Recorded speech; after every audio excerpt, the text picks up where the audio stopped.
Welcome to Time News Studios.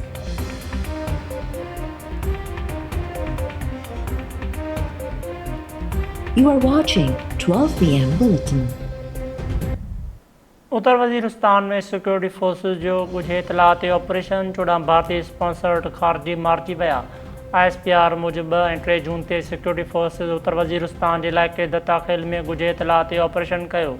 14 भारतीय sponsored खारजी मारिजी विया। इलाइक़े में क्लियरेंस ऐं सैनिटाइज़ेशन ऑपरेशन जारी। भारतीय सरपरस्ती में दहशतगर्दी जे मुकमल ख़ात्मे ताईं ऑपरेशन जारी रहंदा। सिक्योरिटी फोर्सेस मुल्क मां दहशतगर्दी जे नासूर जे ख़ात्मे लाइ पुरज़म आहे।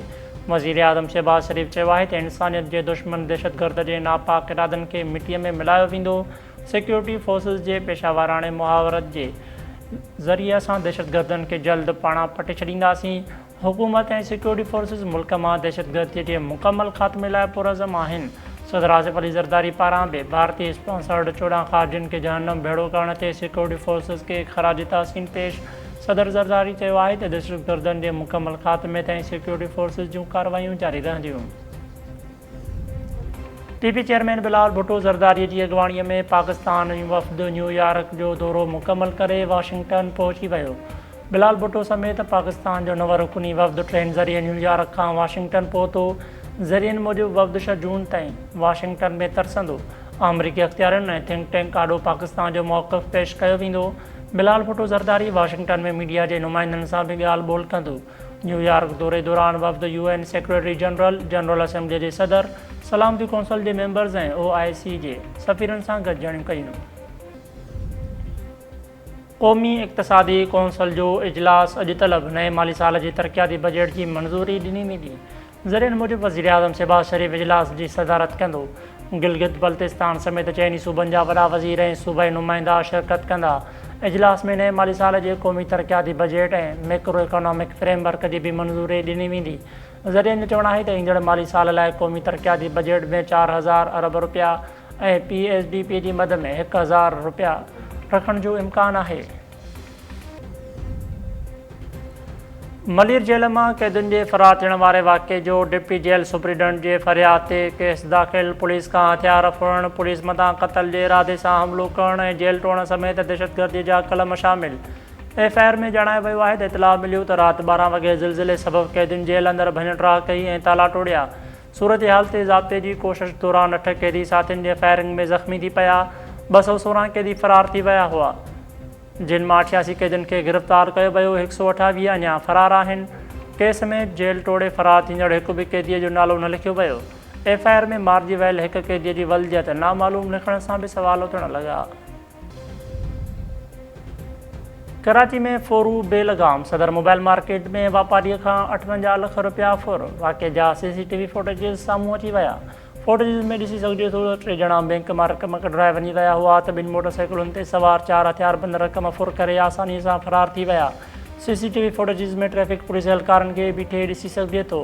शहरनि जे दावनि बावजूदि ट्रैफ़िक पुलिस एहलकारनि जवाबदारनि जो पीछो न कयो। पिरीडी थाणे ते मुतासिर वापारीअ जे फ़रियाद ते केस दाख़िल, जवाबदार गिरफ़्तार न थी सघिया। कंधकोट में अमन अमान जी सूरत हाल बहितर न थी सघी। अॼु वधीक 1 ॼणो क़तल। रिसालदार वारे इलाइक़े में कार न बीहारण तां हथियारबंदनि फायरिंग करे ॾिनी। गोलियूं लॻण सबबि निंदो शेख मारिजी वियो। लाश इस्पताल मुंतक़िल। तंगवाणी वेझो हथियारबंदनि पारां इंडस हाईवे ब्लॉक करे मुसाफ़िरनि खां फुर लुट। हथियारबंद मुसाफ़िरनि खां लखें रुपये फुर करे फ़रार थी विया। पुलिस कार्रवाई न कई। शहरी ताद पारां बदअमनी ख़िलाफ़ ॿिए ॾींहुं बि वेन टर्मिनल वटि बुख हड़ताली कैंप क़ाइमु करे एहतजाज। शहरियुनि जो चवणु आहे त क़तल, फोरू ऐं धाड़ा मामूल बणिजी विया आहिनि। पुलिस अमन अमान जी सूरत हाल बहाल कराइण में नाकाम थी वई आहे। मोरो शहर ऐं भरपासे वारनि इलाइक़नि में अदालती हुकुम ते 12 ॾींहंनि बाद मोबाइल नेटवर्क बहाल। मोरो जे वकीलनि पारां मोबाइल नेटवर्क बंदि करण ख़िलाफ़ मोरो first civil and judicial magistrate जी अदालत में दरख़्वास्त दाख़िल कराई हुई। 2 ॾींहं अॻु अदालत धुरनि खे फौरी तौर मोबाइल नेटवर्क बहाल करण जो हुकुम ॾिनो हो। अदालत वार्निंग ॾिनी हुई त जेकॾहिं मोबाइल नेटवर्क बहाल न कयो वियो त लाॻापियल धुरनि ख़िलाफ़ सख़्त कार्रवाई कई वेंदी। राउंदी पुलिस जे कचे वारे इलाइक़े मां हिकु मुग़विय खे बाज़ियाब कराइण जी दावा। पुलिस जो चवणु आहे त कचे में ॾुआरनि ख़िलाफ़ ऑपरेशन दौरान लाहौर वासी ख़ान मीर पठान खे बाज़ियाब करायो। मीर खान पठान खे 7 महीना अॻु नौकरीअ जे बहाने कश्मीर घुराए अगवा कयो वियो हो। इलाइक़े में चोॿुल आहिनि त मुग़विय खे राजोणी कोशिशुनि ऐं भुङ भरे आज़ादु करायो वियो। एलोन मस्क जी अमरीकी सदर ट्रंप जे टैक्स में कटौती ऐं ख़र्चनि जे बिल ते तनक़ीद। एलोन मस्क चयो आहे त कटौती ऐं ख़र्चनि जो बिल अमरीकी सदर जो ख़राब ऐं मक़रूफ़ फ़इल आहे। ट्रंप जी कटौती ऐं ख़र्चनि जे बिल खे वधीक बर्दाश्त नथो करे सघिजे। जिन बिल जे हक़ में वोट ॾिनो उन्हनि खे शर्म अचणु घुरिजे।